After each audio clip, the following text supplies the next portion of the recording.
에베소서 강의를 하고 있습니다. 우리가 알다시피 에베소서는 모두 6장으로 되어 있습니다. 1장에서 6장까지 기록되어 있는데, 사도 바울의 편지들을 보게 되면 전반부는 이론편이고 후반부는 실제편을 다루고 있죠. 1장에서 3장까지는 이론적인 이야기를 했다면 이제 4장에서부터는 실제적인 이야기를 하고 있습니다. 1절에 보면 그러므로 이렇게 시작이 되죠. 그러므로. 이 그러므로라는 말은 1장에서 3장의 얘기를 말합니다. 그러므로 주 안에서 갇힌 내가 너희를 권하노니 1장에서 3장에서 있었던 모든 이야기를 포함하고 있습니다. 즉 하나님의 영원하신 구원의 계획이 무엇이고 또 그 계획을 달성하기 위해서 선택한 교회가 해야 될 일이 무엇이냐, 이게 1장에서 3장까지 쭉 다루었던 얘기입니다. 하나님의 구원의 계획과 그걸 이루기 위해서 교회가 어떤 기능을 해야 될 것인지를 말씀해 왔습니다. 이제 오늘 4장에서부터는 이제 구원의 계획을 수행해야 될 교회가 어떻게 달려가야 될 것인가, 특별히 교회 안에 있는 우리 성도들이 어떻게 살아가야 될 것인가 하는 문제를 다루고 있습니다. 매우 중요한 이야기입니다. 그동안의 대부분의 교회들은 이 앞부분에 구원받는 거기에만 포커스가 맞춰져 있었는데 성경을 보면 그게 아니거든요. 구원받은 이유도 굉장히 중요해요. 구원받은 이후에 하나님의 자녀답게, 성도답게, 교회에 속한 하나님의 자녀답게 어떻게 살아가야 되느냐 하는 문제가 매우 중요한 문제인데, 사실 그동안 한국교회는 그 부분에 있어서 조금 미흡했음을 고백할 수밖에 없습니다. 하나님의 구원 계획을 이루어감에 있어서 교회가 또 교회에 속한 성도들이 어떻게 살아갈 것인가 하는 문제를 지금 바울은 말하려고 하고 있습니다. 특별히 오늘은 교회의 지체인 우리 성도들이 어떤 신앙인의 덕목을 가지고 살아야 되는데 그것이 뭐냐 하는 것을 1절에서 3절 말씀에 말씀해 주고 있습니다. 첫째는 부름에 합당한 생활을 해라. 부름에 합당한 생활을 해라. 우리가 하나님을 영원 무궁토록 영광스럽게 하기를 원한다면 그 하나님의 백성들은 어떻게 살아야 될 것인가? 이게 우리의 질문입니다. 하나님을 영화롭게 하고 영광 돌리는 삶을 살아가려면 하나님의 자녀가 된 우리 어떻게 살아야 되느냐? 교회에 속한 성도들은 어떻게 살아야 될 것이냐? 이거 우리의 질문이죠. 바울은 우리가 그리스도 안에서 부르신 부름에 합당하게 살아가야 된다. 우리 1절을 다시 한번 읽어봅시다. 그러므로 주 안에서 갇힌 내가 너희를 권하노니 너희가 부르심을 받은 일에 합당하게 행하여 부르심에 합당하게 살아가라. 여러분이 부름받은 자인 건 믿습니까? 한번 다시 묻습니다. 여러분이 부름받은 자인 것은 믿습니까? 우리가 이미 에베소서의 말씀을 통해 배웠습니다. 복습하는 의미에서 어떻게 우리가 부름을 받았는지 에베소서 1장에서 말씀하고 있는 것을 보게 되면 1장 5절에 이렇게 말합니다.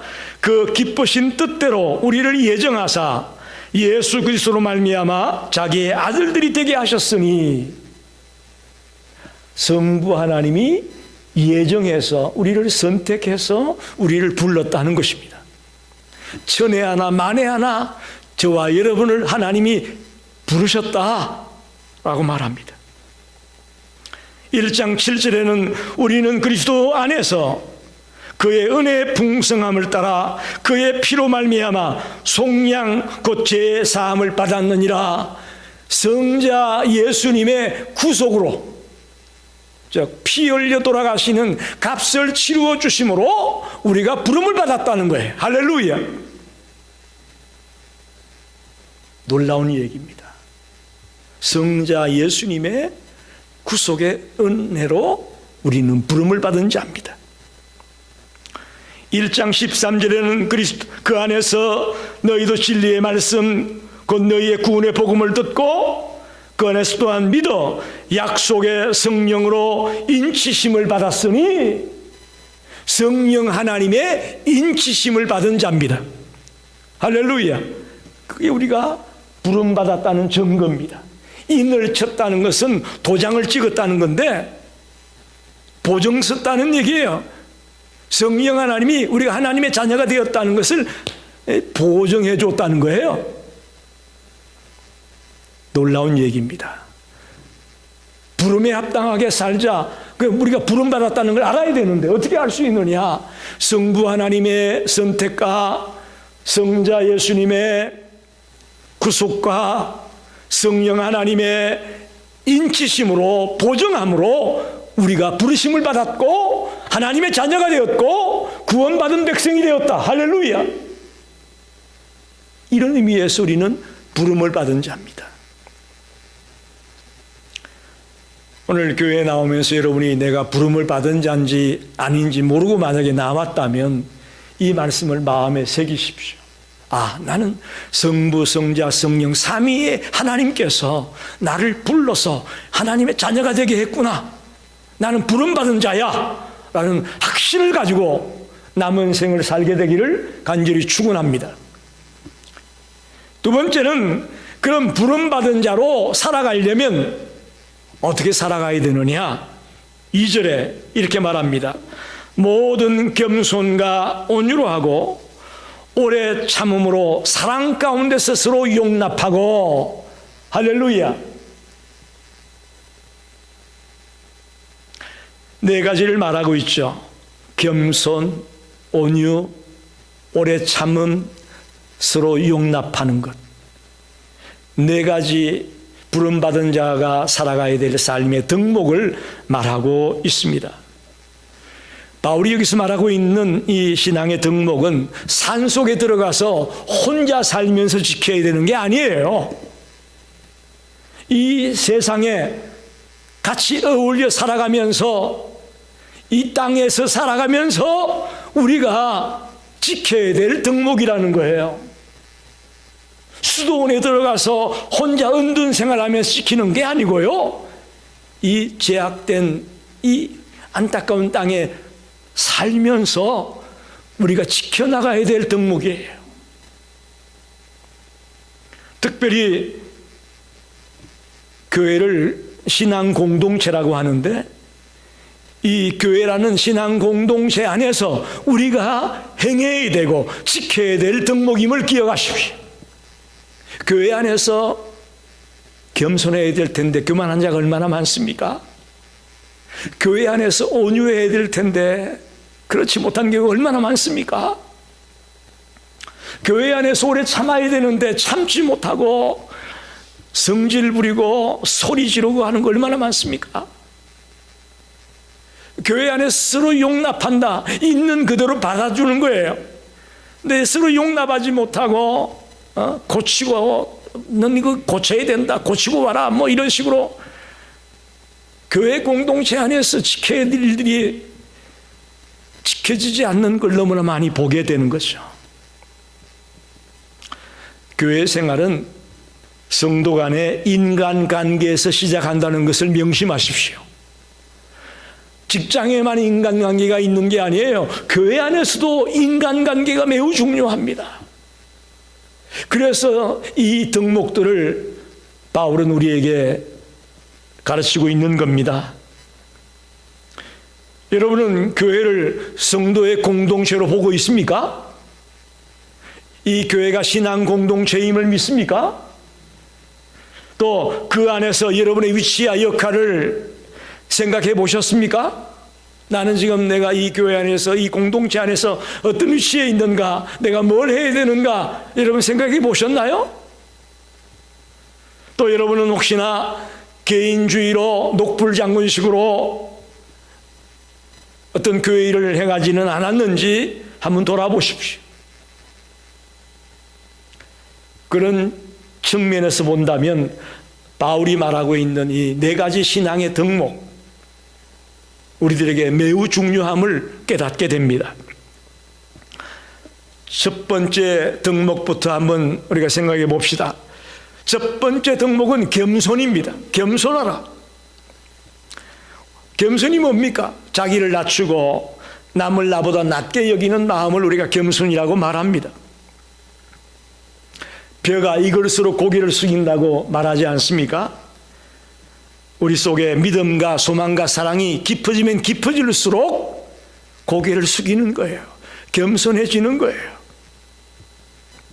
이 겸손이라는 말은 헬라어로 타페이노프로시네라고 말합니다. 마음을 낮추는 것, 다른 사람의 가치를 겸허하게 인정하는 것, 그게 겸손이에요. 성경에서 말하는 겸손의 의미입니다. 그러므로 겸손은 연합을 이루는 데 있어 필수 조건입니다. 할렐루야. 그 단체가 연합을 이루려면 서로 겸손하면 돼요. 반대로 불화하려면, 연합이 안 되고 지지고 볶고 싸우고 불화하려면 어떻게 될까요? 서로 교만하면 되는 거예요. 어떤 모임이 깨지고 불화하는 자리로 들어가려면 교만하면 됩니다. 반면에 어떤 모임이 연합하고 하나가 되고 조화를 이루려면 겸손해지는 겁니다. 거기에 속한 모든 멤버들이 겸손할 때에 조화를 이루고 연합할 수 있다고 말합니다. 이게 바로 겸손입니다. 그래서 바울이 가장 먼저 신앙의 덕목을 얘기하면서 겸손을 말하고 있습니다. 우리는 때때로 겸손을 오해할 때가 있습니다. 자신을 인간적으로 빈약하고 보잘것없는 존재로, 열등한 존재로 취급을 하고, 심지어는 인간 세계에서 내가 쓰레기 같은 존재다라고 얘기하는 것이 겸손이라고 생각하는 분이 있습니다.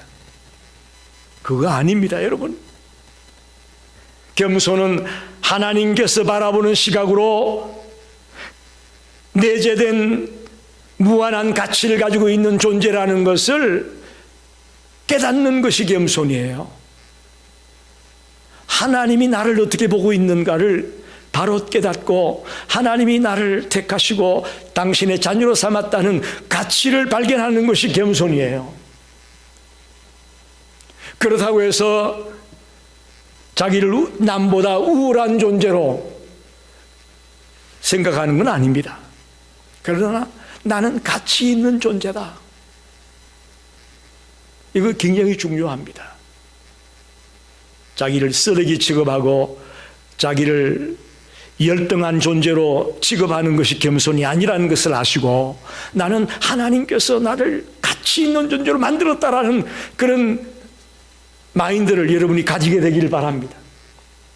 그 대신 내가 남들보다 더 뛰어나다라고는 그런 우월감이나 교만한 마음은 배제되어야 될 것입니다.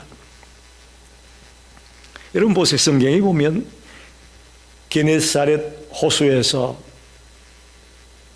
어부들이 고기를 잡고 있습니다.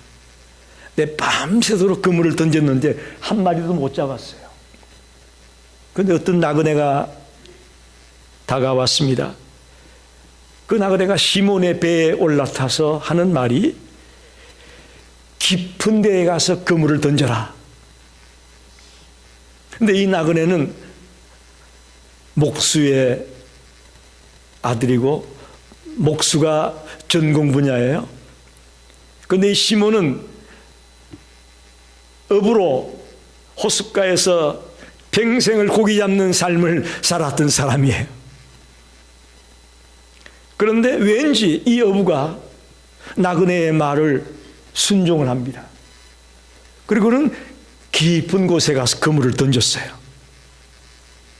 그런데 어마어마하게 많은 고기를 잡게 됩니다. 이 순간 이 시몬의 대답이 기가 막힙니다. 주여, 나를 떠나소서. 나는 죄인이로소이다. 여러분, 굉장히 중요한 말씀입니다. 도대체 시몬이 갑자기 얼토당토하게 왜 이런 고백을 했을까? 자기 앞에 서 있는 낯선 나그네가 목수의 아들 예수가 아니라 바로 하나님이라는 사실을 이 시몬은 발견했다고 봅니다. 바닷속에 거하는 고깃대의 형방을 아시는 분이기 때문에,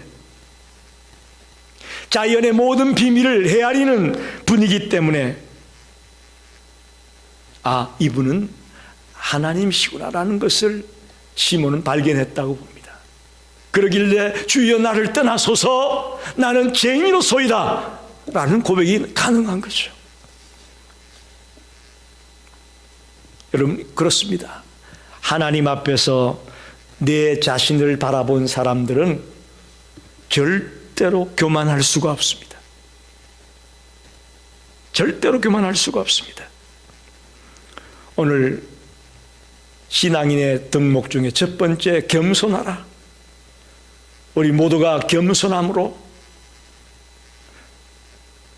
이 교회가 하나가 되고 또 우리가 가는 곳마다 하나 되게 만드는 그런 성도들이 되시기를 간절히 축원합니다. 두 번째 덕목은 온유입니다. 온유하라. 온유라는 말은 통제 아래에 있는 능력을 말합니다. 통제 아래에 있는 능력. 온유는 우리가 생각해 따뜻하고 부드러운 것이라고 생각합니다. 그런데 사람들이 오해하는 것 중에 온유하다는 말을 연약하다는 생각을 하게 되는데 그건 아닙니다. 온유는 연약이 아니에요.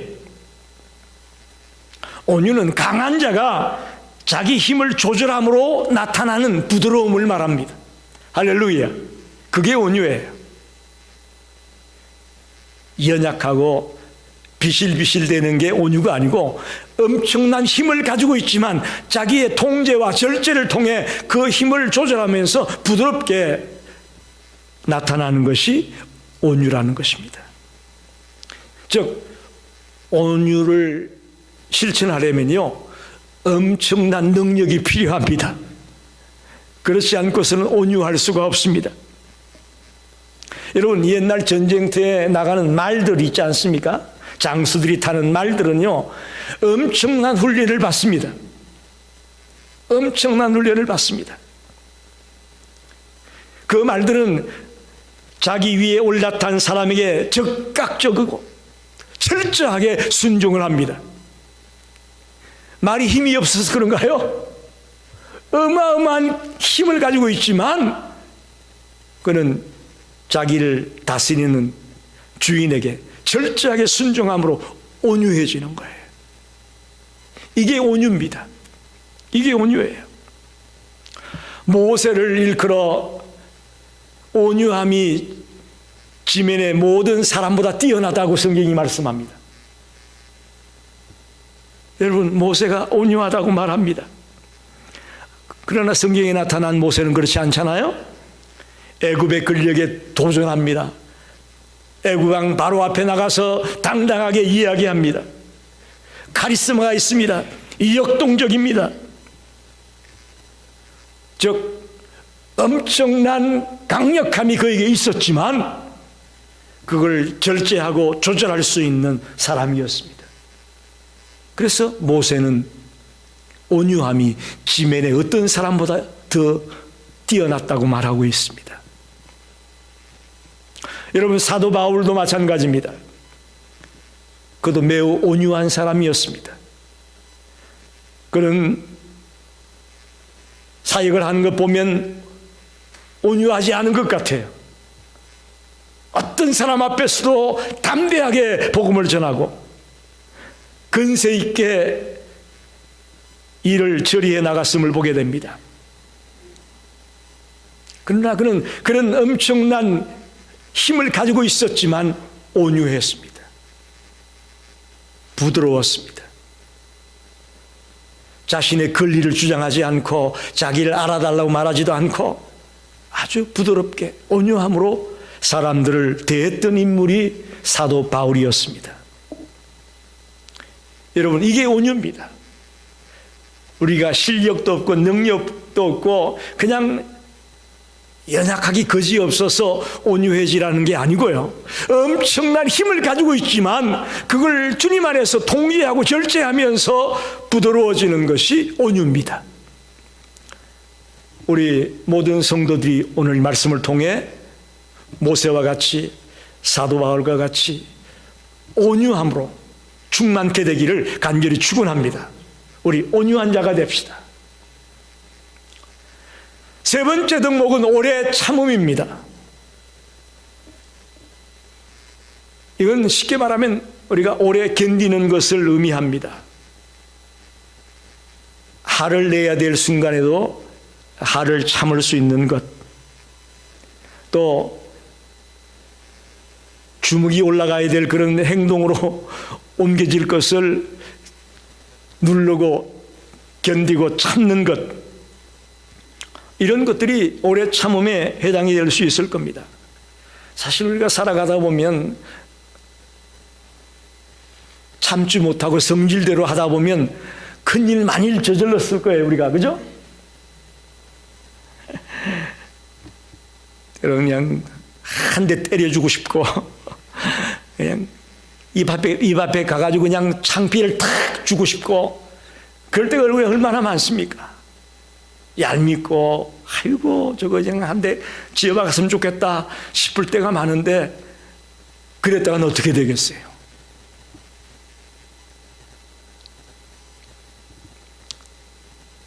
오래 참음이라는 것이 우리 성도들에게 있어서 얼마나 중요한지 모릅니다.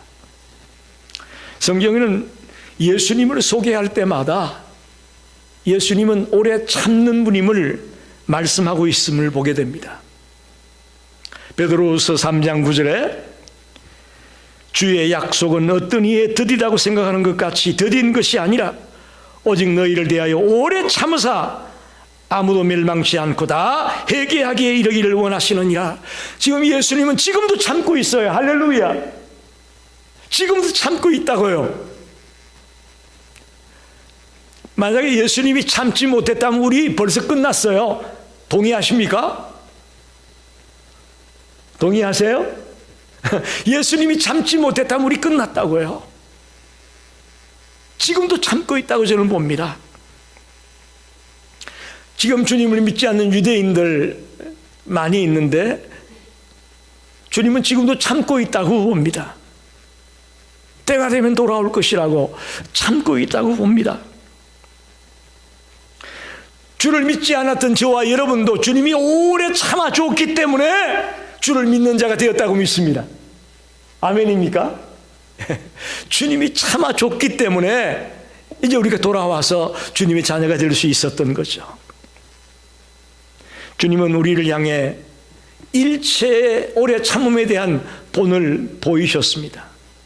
그러니 주님의 자녀가 된 우리들도 주님처럼 오래 참는 자리에 들어가게 되기를 간절히 원합니다. 디모데전서 1장 16절에 그러나 내가 긍휼을 입은 까닭은 예수 그리스도께서 내게 먼저 일체 오래 참으심을 보이사 후에 주를 믿어 영생 얻는 자들에게 본이 되게 하려 하심이니라.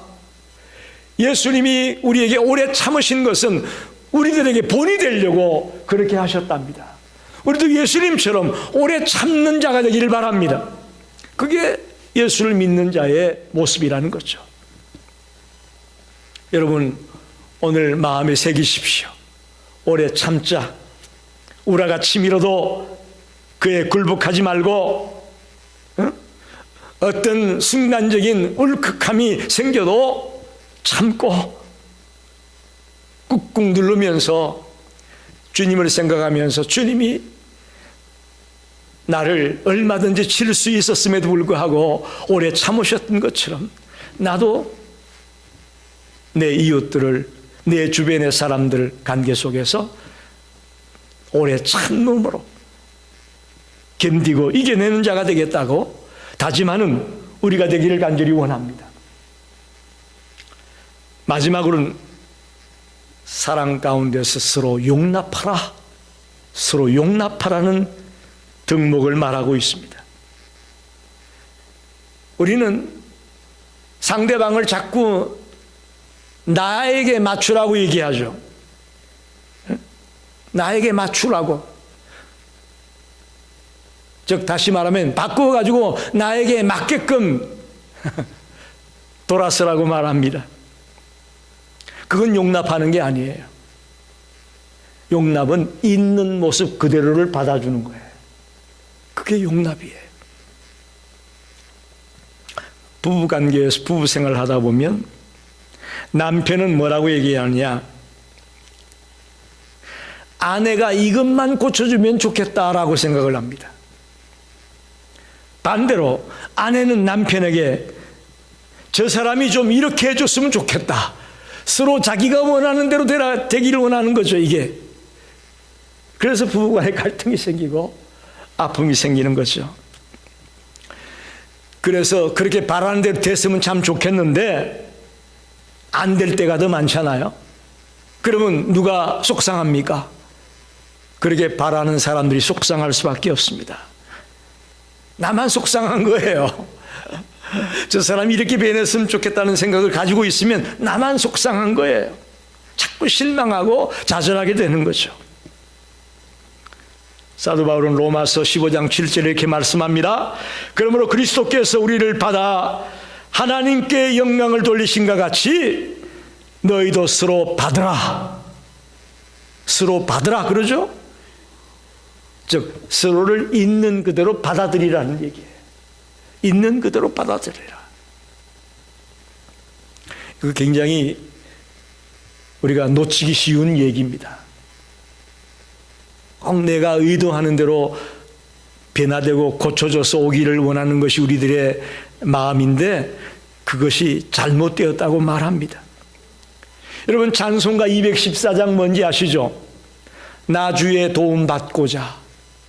그 찬송가 후렴에 보게 되면 뭐라고 되어 있냐면 내 모습 이대로 주 받으옵소서. 날 위해 돌아가신 주 날 받아 주옵소서. 내 모습 이대로 주 받아 주옵소서. 여러분 찬송을 부를 때 우리가 가사를 음미해서 불러야 됩니다. 주님도 우리를 용납해 주었기 때문에 우리가 주님 앞에 설 수 있었던 겁니다. 우리도 우리의 이웃들을 대할 때에 있는 모습 그대로를 받아줄 수 있기를 바랍니다. 당자의 비유를 봐도 당자가 돌아오기만을 기다리는 아버지의 모습이 나오고 있는데 우리 아들이 다 고치고 깨끗하게 변화되어서 돌아오기를 기다리고 있습니까? 아버지가? 거짓 꼴이 됐든 어떤 꼴이 됐든 하여튼 돌아오기만 마라. 그게 아버지 심정 아니었나요? 추한 모습이든 냄새나는 모습이든 어떤 구더기 같은 모습이든 어떤 모습이든 간에 돌아오기만 와라. 있는 모습 그대로 오기만 해라라고 기다리고 있던 아버지의 모습을 기억하십시오. 그게 용납하는 거예요.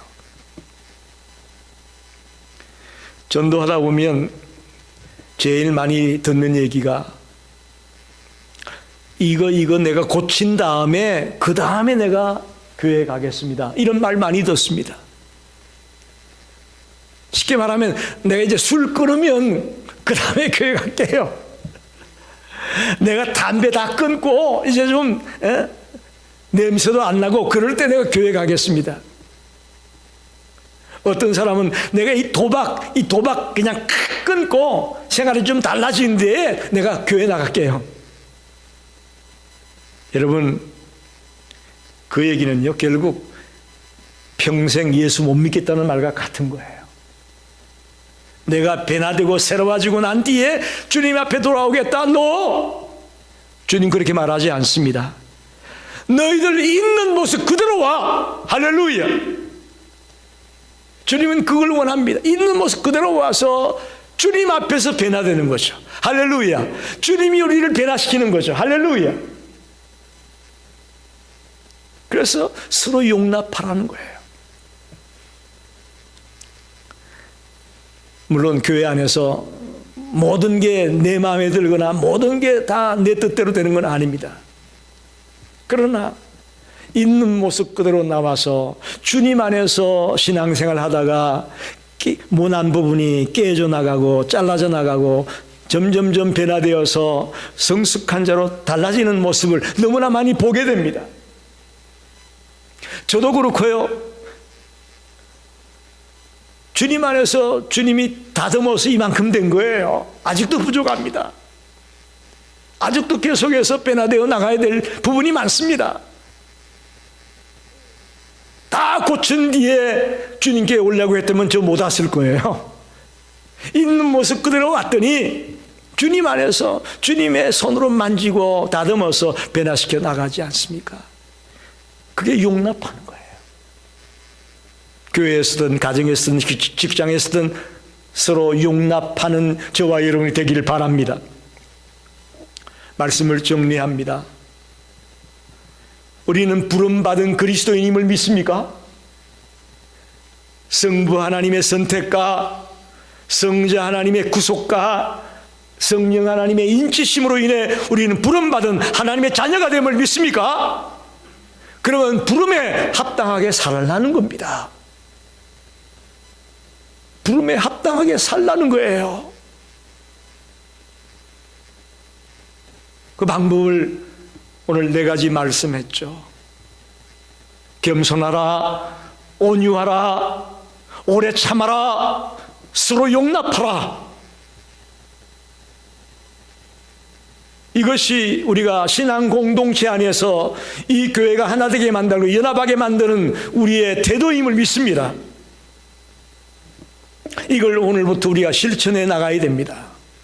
3절에 보니까 평안에 매는 줄로 성령이 하나 되게 하신 것을 힘써 지키라. 이건 이미 이 교회는 하나 되었다는 겁니다. 평안에 매는 줄로 성령이 하나 되게 했다. 이미 우리는 하나 됨을 믿습니다. 할렐루야.